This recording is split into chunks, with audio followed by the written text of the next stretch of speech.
J'ai l'honneur de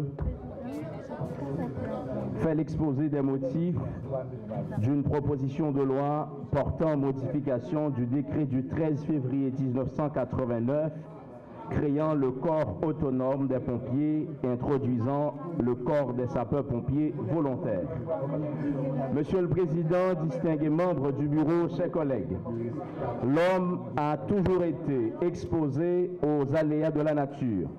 Parmi ceux-ci, il y a les catastrophes naturelles ou provoquées susceptibles, quand elles sévissent, de donner lieu à des dégâts considérables, se chiffrant en des centaines, des milliers et même des millions de morts et en pertes matérielles inestimables. Aussi, pour parer à ces éventuels cataclysmes, l'homme éprouve la nécessité de concevoir des solutions appropriées. C'est dans cette perspective que nous présentons cette proposition de loi visant à prendre des dispositions tendant à prévenir ces dégâts et à réagir efficacement contre l'éventualité de leur manifestation.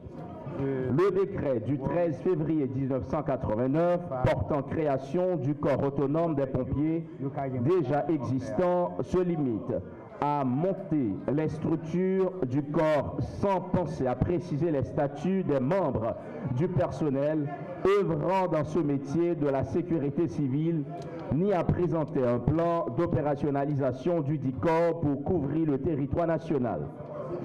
Aussi, ce corps, malgré son importance, n'a pas su répondre positivement aux attentes placées en lui.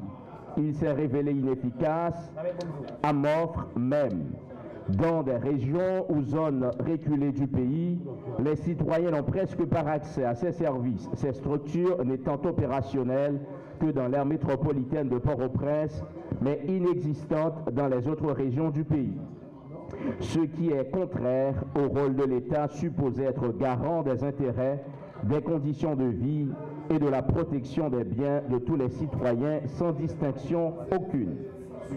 Pour parlier ces mots, la modification de ce décret s'est avérée une condition sine qua non en raison du fait qu'il sera opportun de moderniser les structures existantes et de les adapter aux besoins de la population.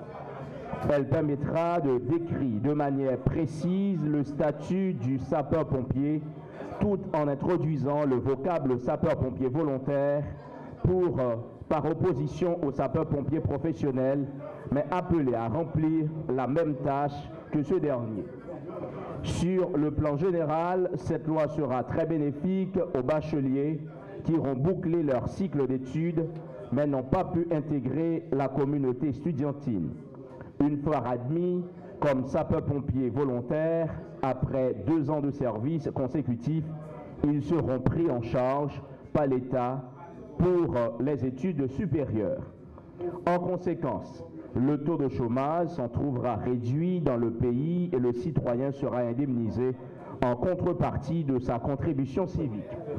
Telles sont, entre autres, les raisons pour lesquelles, chers collègues, nous vous suggérons d'adopter la proposition de loi portant modification du décret du 13 février 1989 créant le corps autonome des pompiers et introduisant le corps des sapeurs-pompiers volontaires.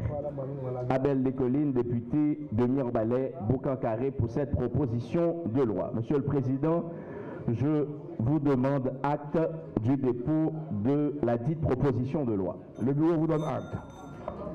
Point suivant de l'ordre du jour.